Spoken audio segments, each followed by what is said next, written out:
고린도후서 1장 말씀입니다. 하나님의 뜻으로 말미암아 그리스도 예수의 사도된 바울과 형제 디모데는 고린도에 있는 하나님의 교회와 또 온 아가야에 있는 모든 성도에게 하나님 우리 아버지와 주 예수 그리스도로부터 은혜와 평강이 있기를 원하노라. 찬송하리로다. 그는 우리 주 예수 그리스도의 하나님이시요 자비의 아버지시요 모든 위로의 하나님이시며 우리의 모든 환난 중에서 우리를 위로하사 우리로 하여금 하나님께 받는 위로로서 모든 환난 중에 있는 자들을 능히 위로하게 하시는 이시로다. 그리스도의 고난이 우리에게 넘친 것 같이 우리가 받는 위로도 그리스도로 말미암아 넘치는도다. 우리가 환난 당하는 것도 너희가 위로와 구원을 받게 하려는 것이요 우리가 위로를 받는 것도 너희가 위로를 받게 하려는 것이니 이 위로가 너희 속에 역사하여 우리가 받는 것 같은 고난을 너희도 견디게 하느니라. 너희를 위한 우리의 소망이 견고함은 너희가 고난에 참여하는 자가 된 것 같이 위로에도 그러할 줄을 알미라. 형제들아, 우리가 아시아에서 당한 환난을 너희가 모르기를 원하지 아니하노니 힘에 겹도록 심한 고난을 당하여 살 소망까지 끊어지고 우리는 우리 자신이 사형 선고를 받은 줄 알았으니 이는 우리로 자기를 의지하지 말고 오직 죽은 자를 다시 살리시는 하나님만 의지하게 하심이라. 그가 이같이 큰 사망에서 우리를 건지셨고 또 건지실 것이며 이후에도 건지시기를 그에게 바라노라. 너희도 우리를 위하여 간구함으로 도우라. 이는 우리가 많은 사람의 기도로 얻은 은사로 말미암아 많은 사람이 우리를 위하여 감사하게 하려 함이라. 아멘. 우리 앉으시기 바랍니다. 우리 잠시 기도하도록 하겠습니다. 아버지 하나님, 오늘 새해 첫 주일에 또 하나님과 함께 할 수 있는 예배 장소를 허락하시고 시간을 허락하셔서 감사합니다. 우리가 이것을 당연히 여기지만 이것이 당연하지 않은 사람들도 많이 있고 또 특별히 하나님께서 우리를 부르시고 믿음을 주지 않으셨다면 우리는 지금 집에서 TV를 보거나 또 산에 가거나 또 영화를 보러 갔을 것입니다. 하지만 우리가 이 자리에 있는 이 특권을 누릴 수 있는 것은 무엇보다도 하나님께서 우리에게 믿음을 주셔서 우리가 무엇이 더 중요한지, 무엇이 우리가 진정으로 추구해야 될 것인지를 알게 하심을 감사합니다. 특별히 우리가 말씀을 늘 대하게 하심을 감사합니다. 말씀의 진리가 우리의 삶의 등불이 되어서 우리를 인도하신 줄 믿사오며 또 말씀이 우리의 삶의 능력이 됨을 믿사오고 또 말씀이 우리에게 지혜가 되고 참 소망이 되는 것을 믿사오니 오늘도 말씀을 통해서 변함없이 우리에게 말씀하여 주시옵소서. 예수님 이름으로 기도합나이다. 아멘. 이 고린도후서 우리 말씀을 가지고 공부할 텐데요. 특별히 이 말씀을 올해 선택한 것은 세상 사람들이 어렵다 힘들다 하는 이 시간과 상황 속에서 우리는 하나님의 주시는 능력과 위로를 통해서 더 강해질 수 있다고 확신하고 믿기 때문입니다. 그래서 우리가 고린도후서 가지고 몇 달 동안 은혜를 나눌 텐데, 여러분 신약 성경이 27권이죠. 구약이 39권이고 27권의 신약 성경 중에 약 13개가 사도 바울이 쓴 것으로 확신되고요.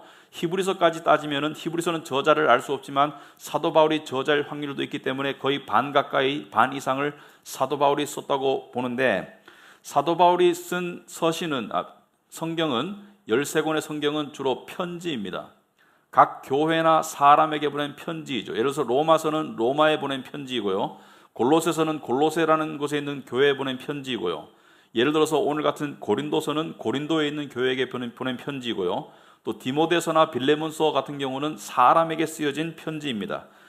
비록 사람이 썼지만 하나님의 감동으로 쓰여진 편지입니다. 그러므로 하나님께서 바울을 통해서 쓰신 편지라고 볼 수 있고 또 하나님의 말씀이라고 우리가 볼 때, 여러분 디모데후서 3장 16절에 모든 성경은 하나님의 감동으로 되었다고 되어 있습니다. 무슨 말이냐면은 사람이 썼지만 성령의 감동을 통해서 성령의 이 입김을 통해서 쓰여졌기 때문에 하나님이 사람을 통해서 쓰셨다, 이렇게 보면 되겠습니다. 그래서 성경은 그 원어상으로, 성경은 오류가 없으며 성경은 그 원어상으로 절대 잘못이 없고 틀림이 없는 것이다, 그렇게 보면 되겠습니다. 그래서 오늘 우리 고린도후서를 통해서 앞으로 우리가 몇 달 동안 두 가지를 우리가 핵심적으로 살펴보기를 원합니다. 첫째는 고난과 힘듦 속에서 주어지는 역사하시는 성령의 능력을 우리가 더 깨닫고 체험하기를 원합니다.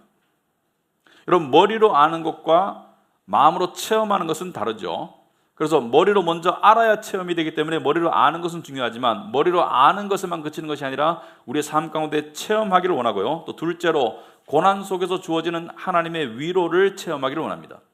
그래서 고린도후서의 중요 주제는 이 성령의 능력과 하나님의 위로라는 것을 기억하시고 오늘 이제 1절부터 보도록 하겠습니다. 1절에 하나님의 뜻으로 말미암아 그리스도 예수의 사도된 바울과 형제 디모데는 고린도에 있는 하나님의 교회와 온 아가야에 있는 모든 성도에게 하나님 우리 아버지와 주 예수 그리스도로부터 은혜와 평강이 있기를 원하노라. 여러분, 이 바울의 신약 서신을 읽으면 이 말씀은 아주 상투적인 인사죠. 그래서 여러분들이 이 말씀을 읽을 때 그냥 이제 인사말이니까 본론으로 들어가야지 이럴 때가 많을 것입니다. 인사말이니까 이제 본론으로 들어가자. 그런데 이 상투적인 인사말을 그냥 상투적으로 넘겨서는 안 됩니다. 왜냐하면 이 항상 서두에 나오는 이 인사말 속에 아주 중요한 핵심적인 진리가 들어있기 때문에 적어도 두 가지 아주 중요한 핵심적인 진리가 들어있습니다. 무엇이냐?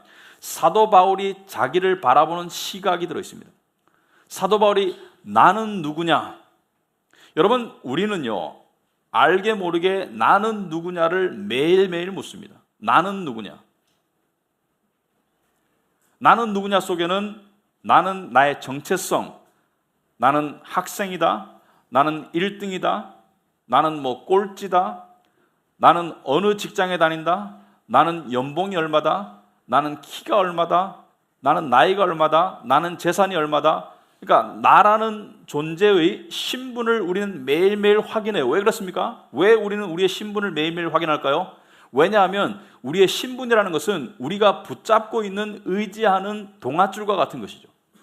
그러니까 세상이 우리를 한없이 흔들 때 우리의 신분은 우리가 붙잡을 수 있는 뭔가 의지할 수 있는 밧줄과 같은 것이에요. 그래서 나는 잘 나가는 사람이다, 나는 세상적으로 성공한 사람이다, 그런 사람들은 자기가 더 강한 밧줄을 붙잡고 있다고 생각하며 살아가는 거예요. 그래서 그 밧줄 속에서 자신감을 얻으려고 하는데, 여러분, 우리는요, 우리 그리스도인은 우리가 누구냐를 완전히 다른 시각에서 바라봐야 됩니다. 세상은 우리로 하여금 우리가 누구냐를 세상적인 기준에서, 세상적인 신분에서 계속 바라보기를 원하지만, 그리스도인은 사도 바울처럼 자기 자신을 바라보는 이 시각이 완전히 달라야 합니다. 어떻게 달라야 하느냐? 위로부터 바라보는 시각을 가져야 돼요.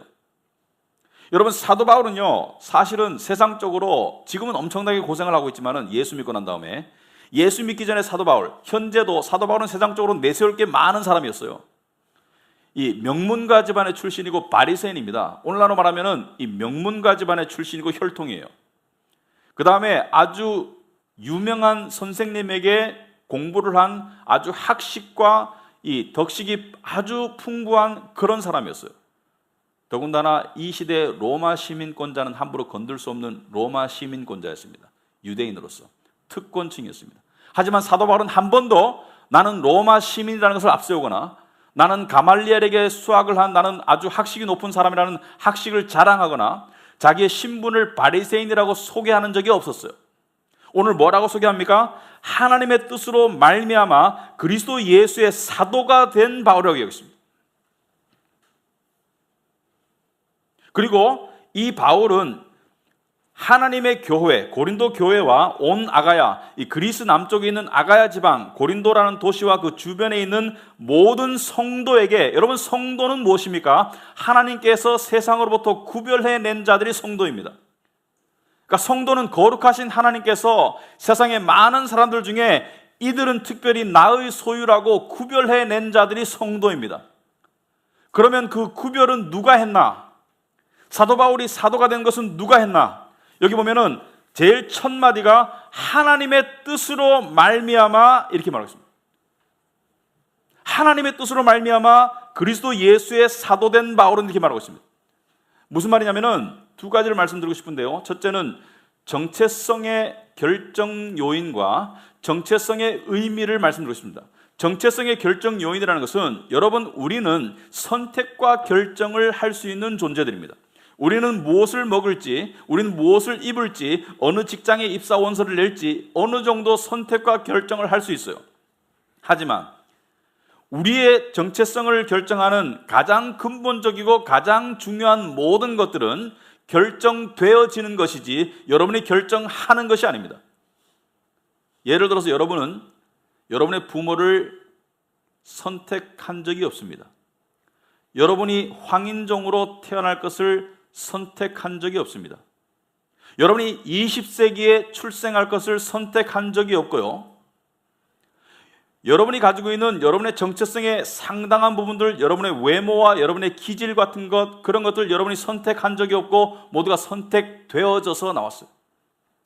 마찬가지로 인간이 가질 수 있는 가장 고귀한 신분, 하나님의 자녀인가 아니면 하나님의 자녀가 아닌가라는 가장 중요한 신분은 우리가 선택하는 것이 아니라 선택되어진다는 것을 이야기하고 있습니다. 여기서 말해서 하나님의 뜻으로 말미암아 됐다는 것은 하나님이 선택하시고 하나님의 뜻에 의해서 부름을 받았다는 것을 이야기하고 있어요.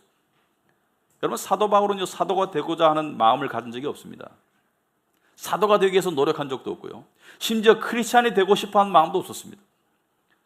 여러분, 사도 바울은요, 하나님에 의해서 억지로 크리스찬이 되었어요. 왜냐하면 사도 바울은 크리스찬이 되고 싶지 않았을 뿐만이 아니라 유대교인으로서 크리스찬을 미워했어요. 얼마나 미워했냐면 그들을 잡아서 옥에 가두고 심지어 죽이려고 했었어요.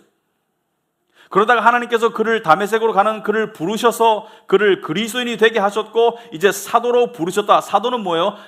예수님께로부터 보냄을 받은 자가 사도입니다. 세상에 복음을 전하기 위해서 보냄을 받은 자가 사도예요. 스스로 사도가 된 것이 아닙니다. 스스로 그리스도인이 된 게 아닙니다. 물론 우리에게도 적용되는 말씀입니다. 여러분이 교회를 나가기로 결심하고 예수를 믿기로 결단하는 순간이 있었겠지만 더 깊이 더 크게 바라보면 하나님의 부르심이 선행하는 거예요. 하나님의 선행하시는 부르심과 택하심 때문에 여러분이 교회를 나오게 되었고 여러분이 예수를 믿게 된 것입니다. 어떤 사람이 이렇게 말해요. 그러면 내가 하나님을 믿으려고 원해도 소용이 없겠네. 하나님이 택하지 않았으면 소용이 없겠네. 그렇게 말하는 것은 지혜가 아닙니다. 인간의 입장에서 보면은 내가 예수를 믿기를 원하는 사람을 하나님이 거부하시는 적이 없습니다. 주 예수를 믿으라 그리하면 너와 내 집이 구원을 얻을 것이라고 말씀했었고요. 하나님께서는 모든 사람이 구원에 이르기를 원하신다고 말씀하신 하나님께서 예수를 믿기를 원하는 사람을 거부하지 않습니다. 그러니까 인간의 입장에서 봤을 때는 아직 초신자 또는 아직 불신자의 입장에서 봤을 때는 내가 예수를 믿고자 하는 마음을 가지게 되지만 여러분이 믿고 난 다음에 어느 정도 신앙이 자라고 난 다음에 돌이켜보면은 그 믿음의 길을 인도하신 분이 하나님이라는 것을 깨달을 수가 있는 것, 이것이 기독교인이 가져야 될 엄청난 중요한 각성이죠.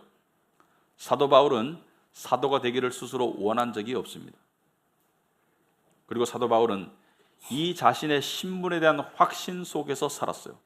여러분, 아까 말했듯이 신분은 무엇입니까? 정체성은 무엇입니까? 우리가 의지하는 밧줄과 같은 거예요. 그런데 우리가 세상의 어떤 것을 가장 의지하는 밧줄로 삼으면 여러분 전혀 의지 안 할 수는 없습니다. 여러분의 어떤 지위나 여러분의 어떤 능력을 전혀 의지 안 할 수는 없지만 그것이 여러분이 의지하는 주된 밧줄이 되면 언젠가 세상이 흔들릴 때 그 밧줄이 똑 떨어질 때가 있죠. 그리고 그 밧줄이 아슬아슬할 때가 있죠. 밧줄이 썩어갈 때가 있죠. 그럴 때 불안하고 그럴 때 불편하죠.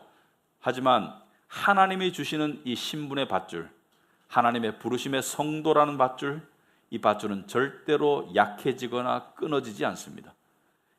그래서 세상이 아무리 흔들려도 그 하나님이 주시는 신분을 꼭 붙잡고 있는 사람은 절대로 흔들리지 않을 수 있습니다.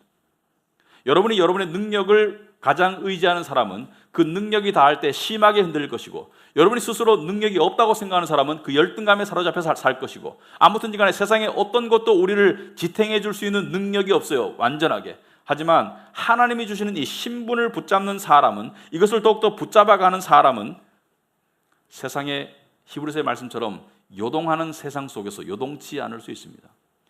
이게 성령의 능력입니다, 여러분.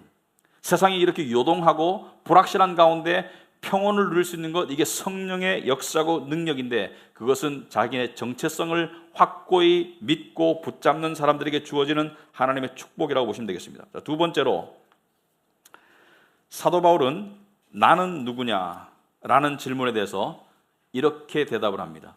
갈라디아서 2장 20절을 보니까 사도 바울은 내가 그리스도와 함께 십자가에 못 박혔다, 이 사도 바울이 자기를 바라보는 시각이에요. 여기서 말하는 나는 세상에 속한 나를 말합니다. 그런즉 이제는 내가 사는 것이 아니요 오직 내 안에 그리스도께서 사시는 것이라. 이제 내가 육체 가운데 사는 것은 나를 사랑하사 나를 위하여 자기 자신을 버리신 하나님의 아들을 믿는 믿음 안에서 사는 것이라. 여기서 우리가 포커스를 해야 되는 것은, 내가 육체 가운데 사는 것은 나를 사랑하사 나를 위하여 자기 자신을 버리신 하나님의 아들. 여러분, 이게 무슨 뜻입니까? 뒤집어서 놓고 말하면은, 거룩하신 하나님께서 당신의 소중한 핏값을 치르시고 나를 얻었다는 것을 이야기하고 있어요. 하나님께서 원래는 우리가 하나님에게 속해 있었는데, 죄를 통해서 하나님을 반역하고 하나님을 거역하고 사탄의 권세 아래에 있는, 되세상의 권세 아래에 있는 우리를, 마치 하나님의 수였던 우리가 전당포에 맡겨졌는데 이것을 되찾아오기 위해서, 이것을 구속이라고 그래요. 신학적인 용어로 되찾아오기 위해서 지불한 값이 당신의 아들의 피값이다. 그러므로 우리는 하나님께서 당신의 아들만큼 소중히 여기는 존재들이다. 이것을 믿어야 합니다. 한마디로 말하자면은, 기독교인의 삶의 성숙이란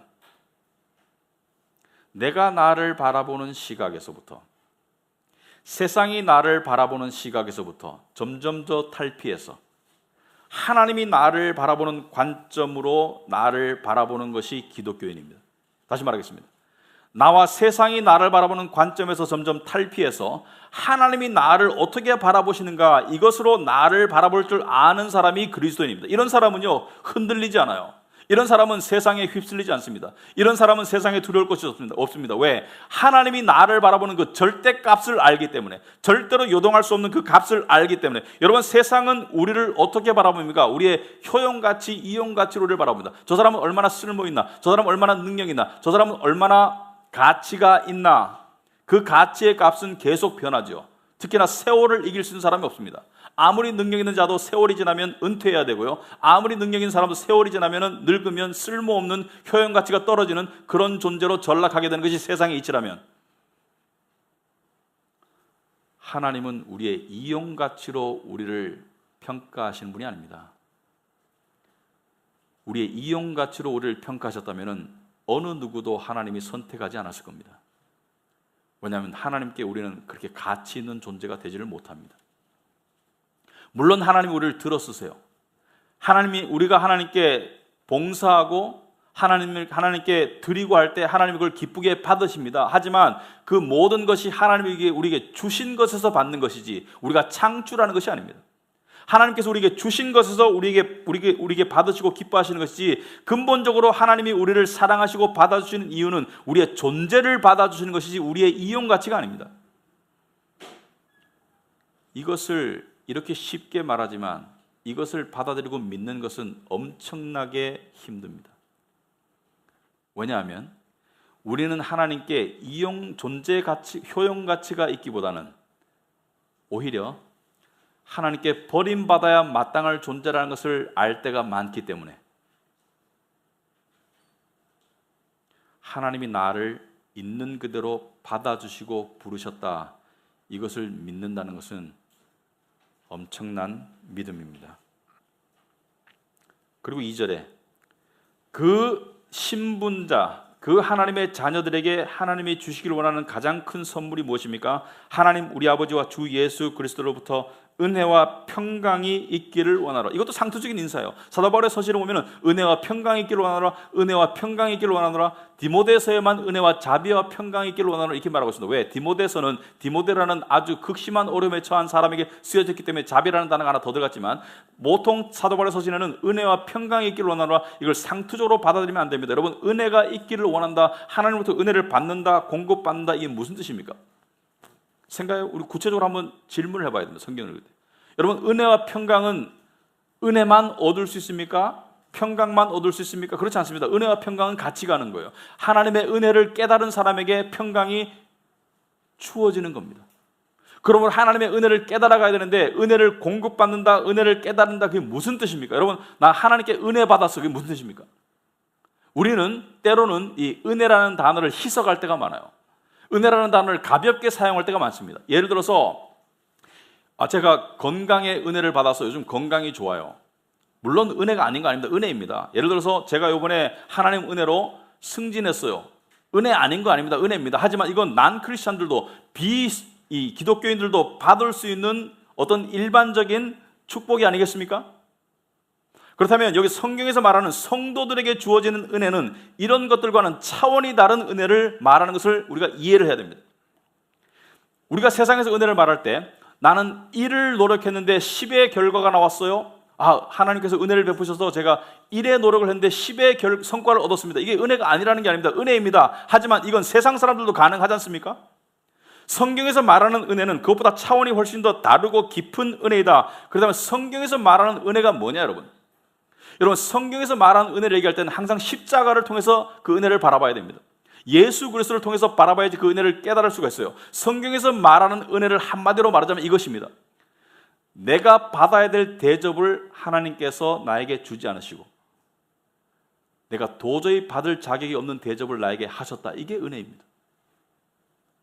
내 행위로 보나 내 행실로 봐서는 하나님께서 나를 벌하고 나를 지옥으로 보내야 되는데, 나를 거절해야 되는데, 나를 정죄하셔야 되는데 그러지 아니하시고 나를 사랑하시고 받아주신 것이 은혜다. 여러분, 이것을 우리가 깨우쳐 가는 것을 은혜를 알아간다고 말하는 거예요.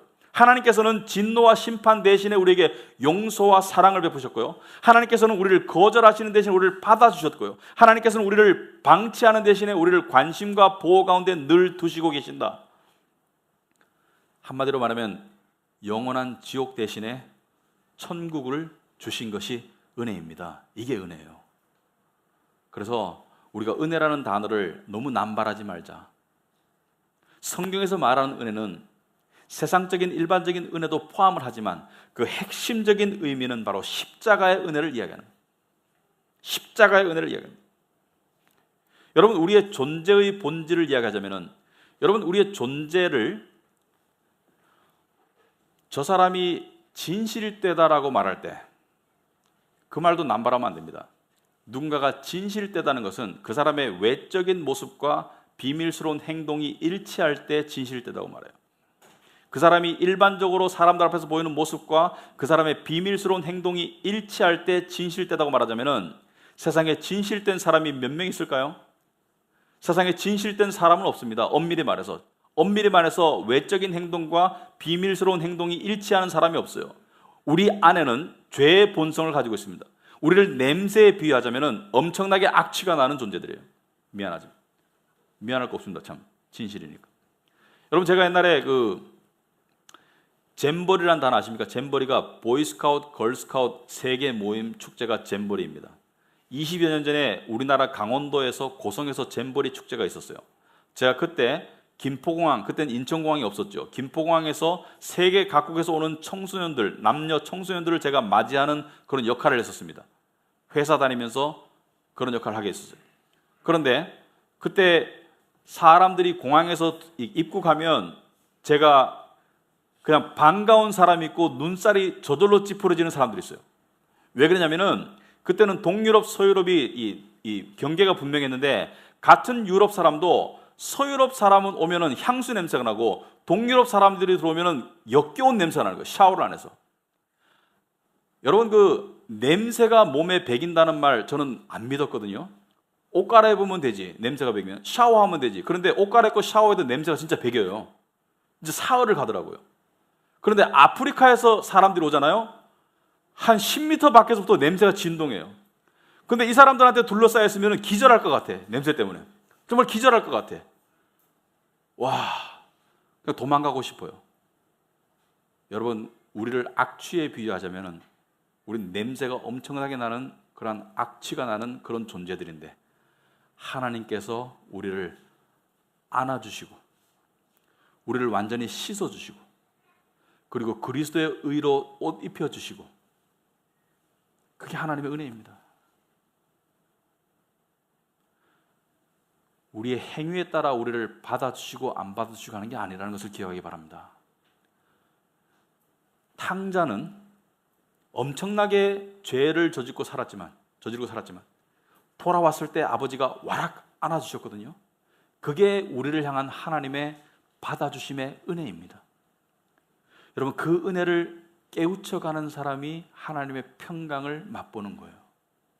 그래서 은혜와 평강이 너에게 있을지어다, 이건 상투적인 말이 아닙니다. 우리는 두 가지를 깨달아야 됩니다. 진실과 진리를 깨달아야 됩니다. 진실은 무엇이냐?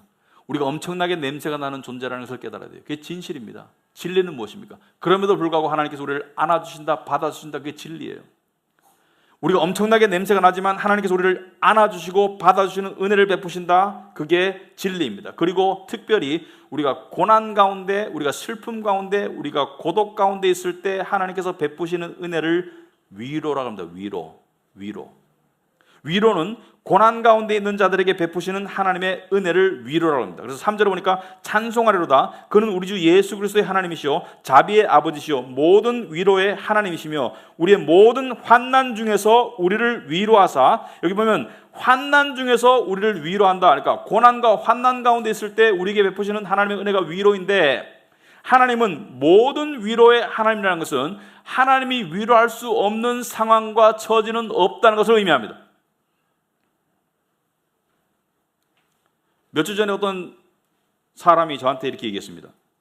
제가 첫사랑의 시련이 있는데 하나님이 이런 저도 위로할 수 있을까요? 위로할 수 있습니다. 위로할 수 있어요. 하나님께서는 모든 위로의 하나님. 그렇다면 하나님께 위로를 받는다는 것은 무엇인가? 이것 또한 질문을 해봐야 됩니다. 하나님께 위로 받았다? 여러분, 하나님께 위로 받은 체험이 있으신 분 있으시겠죠? 하나님께 위로 받는다는 것은 무엇입니까? 우리는 이렇게 말할 때가 있습니다. 내가 이런 일이 힘들었는데 하나님께서 풀어주셔서 나를 위로해 주셨다. 이것도 위로가 되겠지만은 대부분의 하나님의 깊은 위로는 상황의 변화가 없이 주어집니다. 예를 들어서 어떤 집에 아이가 죽었어요. 근데 그 부모를 위로합니다. 그렇다고 죽은 아이가 살아 돌아오지 않습니다. 상황의 변화 없이 위로하는 것을, 위로는 상황의 변화 없이 주어질 때가 많다는 것을 의미합니다. 그렇다면 위로는 무엇인가? 위로는 문제의 외적 해결하기보다는 위로는 내적 공감입니다. 본질적으로 내적 공감이 위로입니다. 그 상처받은 영혼, 그 외로운 영혼, 그 힘든 영혼과 공감하는 게 위로입니다. 예를 들어서 어느 마을에 어떤 작은 여자아이가 있었어요. 어린 여자아이가. 근데 여자아이 친구가, 옆집에 있는 친구가 사고로 죽었어요. 그래서 그 여자아이가 친구 집을 찾아갔다가 돌아오니까 아빠가 묻습니다. 너 어디 갔다 왔니? 그러자 그 아이가 말합니다. 그 친구 엄마 위로해 주러 갔다 왔어. 아빠가 의아해서 묻습니다. 어린아이가 위로해 줬다고 하니까. 어떻게 위로했니? 아빠가 놀라서 물어요. 그 아이가 이렇게 말합니다. 그 엄마 무릎에 나도 머리 박고 같이 울었어. 그 엄마 무릎에 머리 박고 나도 같이 울었어. 이게 위로입니다. 공감이 위로예요. 하나님은 우리의 모든 상황과 상처와 고립과 외로움과 슬픔 가운데 우리가 공감하실 수 있는 분입니다. 성령께서 그것을 하세요. 로마서 8장 26절에 성령이 말할 수 없는 탄식으로 우리를 위하여 친히 간구하신다. 말할 수 없는 탄식은 무엇입니까? 우리 스스로도 표현할 수 없는 우리의 내적인 상태, 우리의 내적인 아픔, 내적인 외로움, 내적인 힘듦을 성령께서 알아채시고 공감하시고 하나님께 대신 간구해 주신다. 여러분, 사실요, 믿는 자들에게요, 안 믿는 자들 마찬가지입니다. 믿는 자들에게, 사람에게요, 아무리 힘든 일이 있을지라도 그 힘든 상황에 처한 그 사람을 100% 공감할 수 있는 누군가가 있으면 그 사람은 그 상황을 이길 수가 있어요. 하나님의 성령의 위로라는 것은, 얘야, 나는 네가 지금 겪고 있는 상황을 잘 알고 있단다. 이게 위로입니다. 성령께서 그 음성을 여러분에게 들려주실 때가 있어요. 언제? 특별히 하나님 앞에 탄식할 때, 하나님 앞에서 뭐라고 표현해야 될지 모르겠지만 하나님 앞에 내 마음을 쏟아놓을 때 성령께서 우리 안에 들어오셔서 위로하십니다. 나는 네가 겪고 있는 일과 너의 상처를 잘 알고 있단다. 이게 위로입니다. 여러분, 교회 안에요, 여성들과 남성들이 있는데 교회 안에 남자가 많습니까? 여자가 많습니까? 여자가 많아요. 교회 안에 남자들도 믿음 좋은 사람들이 있지만 믿음 좋은 여자들이 더 많습니다. 왜 그럴까요? 여러분 생각해 보세요. 왜 그럴까요? 여러 가지 이유가 있겠지만 저는 이것도 하나의 이유가 된다고 생각합니다. 왜냐하면 남자와 여자가 공감력이 달라요. 여자가 공감을 더 원하고 더 잘합니다. 남자는 공감력이 많이 떨어져요. 예를 들어서 어느 집에 이 남편과 아내가 있는데 이 남편이 이 아내를 좀 이렇게 등한시했어요. 회사 일이 바빠서 뭐든 간에 등한시했어요. 아이들도 등한시했어요. 그래서 여자가 상처받았어요. 근데 남자가 나중에 그걸 깨닫습니다. 이것도 획기적인 변화죠, 그죠? 아, 내가 너무 심했구나. 내가 등한시했구나. 그래서 남자가 무엇을 합니까? 주로 이런 걸 해요. 외식을 자주 시켜주고, 그 다음에 여행도 자주 가고, 그런 거를 막 액티비티를 많이 만들어내면서 못한 것을 보상하려고 하지만 조금은 나아지지만 여자의 마음이 풀어지지 않습니다. 왜 그렇습니까? 이 여자가 진정으로 원하는 것은 공감입니다. 무엇에 관한 공감입니까? 과거의 상처와 힘들었던 시절에 관한 공감을 원하는 거예요. 그래서 여자들은 항상 옛날 일을 끄집어냅니다. 근데 남자들은 그걸 두려워해요. 그래서 자꾸 그것을 막으려고 그래요. 왜? 공감할 수 있는 능력이 떨어지기 때문에. 그래서 여자들은 남자들을 이해 좀 해주시라. 남자들이 그것을 거부하는 것은 두려워서 거부하는 것이다. 공감할 수 있는 능력이 부족해서 거부하는 것이다. 남자들도 마찬가지입니다. 여자들이 그렇게 할 때 공감해 주려고 하는 것이 더 중요합니다. 외식시켜주는 게 중요한 게 아니에요. 그건 두 번째로 중요한 거고 공감할 수 있는 게 더 중요해요. 그래서 오죽했으면 화성에서 온 남자, 금성에서 온 여자라는 소설이 쓰여 있겠습니까? 남자와 여자가 다르다는 것이죠. 특별히 공감력에서 많이 차이가 납니다. 남자들은 또 이렇게 말하죠. 내가 그때 얼마나 바빴는데, 얼마나 힘들었는데. 그건 핑계가 될 수가 없다고 이야기합니다. 우선순위를 잘 정했어야 되죠. 그래서 지금이라도 친구 사이 또는 부부 사이, 가족 사이 중요한 게 있습니다. 그냥 옛날에 방치했기 때문에, 무관심했기 때문에 지금부터 잘해줘야지, 그 잘해줘야지는 두 번째이고, 가장 먼저 해야 되는 것은 뭐예요? 그때 받았던 상처와 그때 받았던 그 버림당한 그 느낌에 대한 공감과 사과가 더 중요합니다. 그 공감과 사과가 되고 난 다음에 외식도 재미가 있고 여행도 재미가 있는 것이지, 그거 없으면은 사실 힘들어요. 근데 아무튼 간에 위로라는 것은 공감입니다. 그런데 이 위로의 능력이 대단한 게요, 위로는 고난을 이길 수 있게 해줍니다. 사도 바울은 이것을 체험했어요. 사도 바울은요, 얼마나 고난을 겪었냐면은 8절을 보니까, 형제들아, 우리가 아시아에서 당한 환난을 너희가 모르기를 원하지 아니하노니 힘에 겹도록 심한 고난을 당하여 살 소망까지 끊어지고 우리는 우리 자신이 사형 선고를 받은 줄 알았으니. 이게 둘 중에 하나죠. 엄살 아니면 진실이겠죠. 근데 엄살은 아닌 것 같아요. 성경 말씀이니까. 진실이라고 본다면은 어떤 환난을 받았길래 정말 사형 선고를 받은 것 같이 살 소망이 끊었다고 말하는가? 사도 바울은 잠 못 자고 못 먹고 두드려 맞고 여러 가지 도망 다니고 여러 가지 핍박과 환난과 고난 가운데 있었는데 너무 힘들었어요. 그런데 이 힘듦 속에서 하나님의 위로를 엄청나게 체험했어요. 그리고 위로를 통해서 고난을 이겼습니다. 오늘 본문에 보시면은 6절에 마지막에 보시면은 이 위로가 너희 속에 역사하여 우리가 받는 것 같은 고난을 너희도 견디게 하느니라. 여러분, 위로를 받으면 고난을 견딜 수 있습니다. 고난을 견딘다는 것은 세상 사람들도 고난의 시간을 견뎌나가지만 세상 사람들은 고난을 통해서 망가져가지만 우리 그리스도인은 고난을 통해서 어떻게 돼갑니까? 고난 가운데 성화되어 가는 거예요. 고난 가운데도 주님을 닮아가는 거예요. 그걸 위로를 통해서 힘을 공급받은 사도 바울이 이야기하는 거예요. 엄청나게 고난을 받았지만 그 고난을 통해서 나는, 하나님이 주신 위로를 통해서 나는 고난을 이겼다는 것을 이야기하고 있습니다. 그리고 또 중요하게 사도 바울은 9절에 마지막 쪽에 보시면은, 이는 우리로 자기를 의지하지 말고 오직 죽은 자를 다시 살리시는 하나님만 의지하게 하려 합니다. 여러분, 환난과 고난은요, 그리스도인에게 반드시 필요합니다. 왜냐하면은 여러분, 배부른 사람이 음식을 원하지 않습니다. 배부른 사람은 배고픔에서 충만해지는 것을 느끼지를 못해요. 세상적으로 잘 나가는 삶만 있으면은 하나님의 위로를 얻을 이유가 없겠죠. 세상적으로 일이 잘 풀리고 모든 것이 내 원하는 대로 되고 성공하고 그렇게 되는 사람이 하나님을 찾겠습니까? 하나님의 위로를 구하겠습니까? 그러므로 환난과 고난은 하나님의 위로라는 더 큰 선물을 만나게 해주는 학교예요. 환난과 고난과 슬픔은 하나님의 더 큰 값어치 있는 위로를 만나게 해주는 학교이기 때문에 환난과 고난은 축복의 통로이기도 합니다.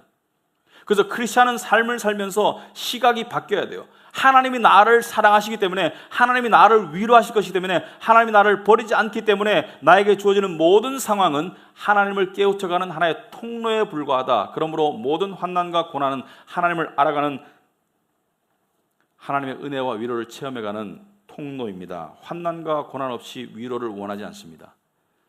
그런데 환난과 고난을 낭비하지 마세요. 환난과 고난을 통해서 하나님께 더욱더 가까이 가라는 거예요. 하나님을 더욱더 갈망하라는 것입니다. 하나님의 위로를 더욱더 원하라는 거예요. 그런데 우리는 이런 의심을 하게 됩니다. 어떤 고난과 환난은 우리의 잘못된 결정 때문일 수도 있습니다. 어떤 고난과 환난은 우리의 죄 때문일 수도 있고요. 어떤 고난과 환난은 우리의 무지함 때문일 수도 있고 우리의 미련함 때문일 수도 있어요. 그럴 때 우리는 이렇게 말합니다. 이래도 하나님이 나를 위로하실까? 이건 내 탓인데, 내 탓이요, 내 탓인데. 탕자를 기억하세요. 탕자가 가서 망가지고 술과 여자로 탕진한 것이 누구 탓입니까? 탕자의 탓이죠. 아버지의 탓이지 아니지 않습니까? 그런데 탕자가 돌아왔을 때 아버지가 이렇게 말합니까? 네 탓이기 때문에 그냥 꺼져라. 네 탓이기 때문에 나는 너를 위로하지 않는다. 이렇게 말합니까? 아니죠. 안아주고 위로하지 않습니까? 하나님의 은혜와 위로는 무조건적으로 무한히 주어집니다. 그런데 우리는 이걸 잘 못 믿어요. 왜 그렇습니까? 상식적으로 생각할 때, 논리적으로 생각할 때 말이 안 되거든요. 내가 위로받을 자격이 없는데, 내가 하나님의 은혜를 받을 자격이 없는데 왜 하나님은 나를 계속 위로하시고 계속 받아주시는가? 아하, 모든 의무는 십자가를 통해서 풀어야 합니다. 아주 먼 옛날 2000년 전에 하나님의 사랑과 위로를 당연히 받아야 될 분이 철저하게 외면당한 적이 있습니다. 겟세마네 동산에서 예수님께서 너무 고민이 되어서 죽을 것 같았어요. 그분의 인성이 너무 고민이 돼서 죽을 것 같았어요. 제자들에게 말합니다. 내 마음이 매우 고민하여 죽을 것 같다. 그래서 제자들 보고 기다리라고 하나님께, 아버지께 기도합니다. 아버지여, 이 잔을 내게서 옮겨 주옵소서. 이 잔을 내게서 옮겨달라는 건 뭐예요? 위로해 달라는 거예요. 이 잔을 내게서 옮겨 주옵소서라고 기도했는데 아버지가 옮겨줬습니까? 아버지가 대답했습니까? 아버지가 위로했습니까? 아니요. 옮겨주지도 않았고 응답도 안 하고 아버지가 아무 말씀도 안 하셨어요. 철저하게 외면했습니다. 그리고 또 한 번, 그 다음 날 십자가에서 버둥버둥거리면서 예수님께서는 위로는커녕 철저하게 버림을 당하셨죠. 나의 하나님, 어찌하여 나를 버리셨나이까? 어찌하여 나를 버리셨나이까?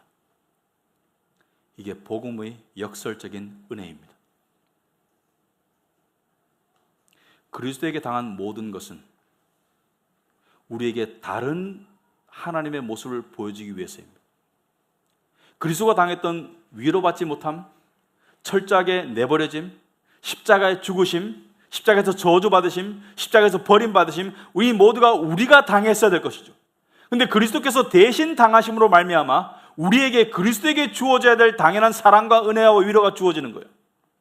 이게 십자가의 은혜입니다. 여러분이 잘나서가 아니에요. 여러분이 이뻐서가 아닙니다. 여러분이 위로받을 만하고 여러분이 사랑받을 만한 자격이 있어서가 아닙니다. 그리스도가 위로받을 만하고 그리스도가 사랑받을 만하고 그리스도가 하나님의 은혜 받을 만한 그 자격이 우리에게 주어진 것이죠. 왜? 그리스도는 우리의 죄를 가져가시고 우리에게 당신의 의를 주셨기 때문에.